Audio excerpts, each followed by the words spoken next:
Okay, once you've filled out the borrower summary origination, then you got to go to the page 1.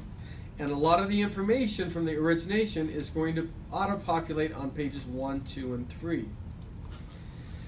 So this first section I always leave blank. I never worry about income assets of a person other than borrow will be used or will not be used. I don't worry about that. Okay.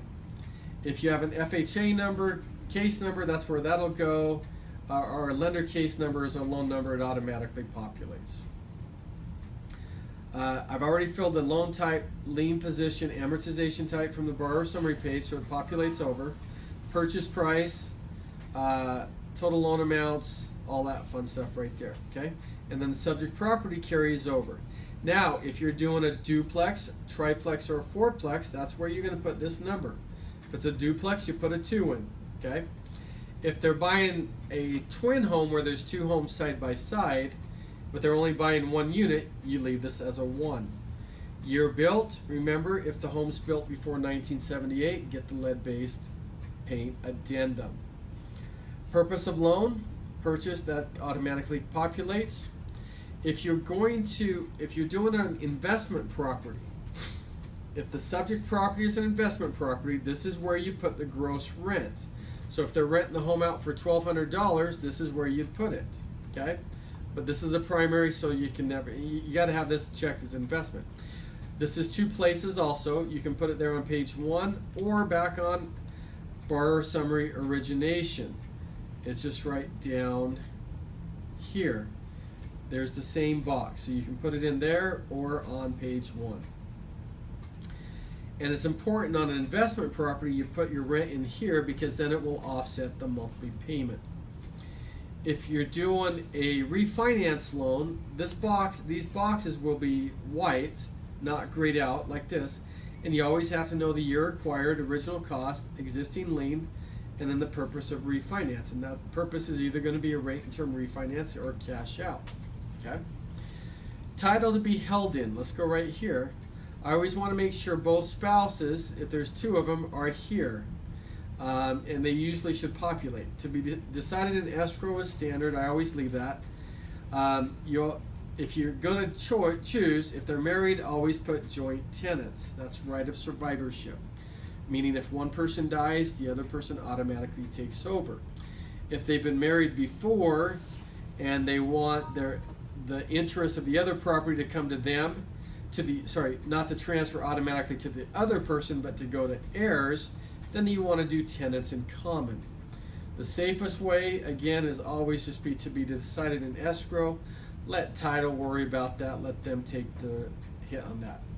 Source of down payment, we always need to put in where the down payment's coming from. Checking savings, okay? If they're selling a house, equity on pending sale. If they sold a home, equity on sold property.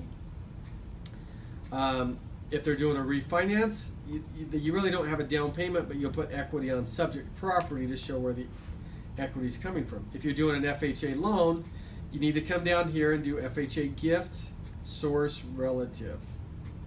All right. If you're doing a second mortgage like a Utah Housing or Chenoa, you're going to click secured borrowed funds. Okay.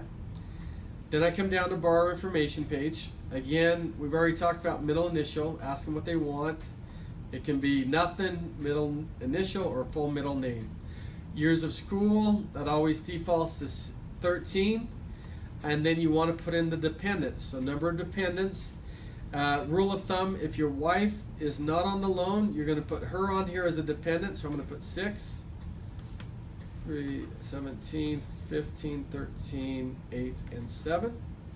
Present address. Mailing address I don't care about. I say just leave it blank.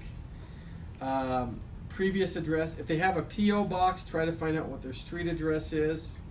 And again, this is where if they have multiple addresses, more than 2 in the last 2 years, this is where you put it. Hit the plus button, X button to delete if you put somebody in wrong. Okay.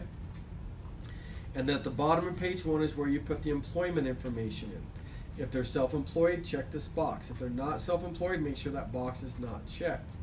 You're going to put in their employer, Security Home Mortgage, address,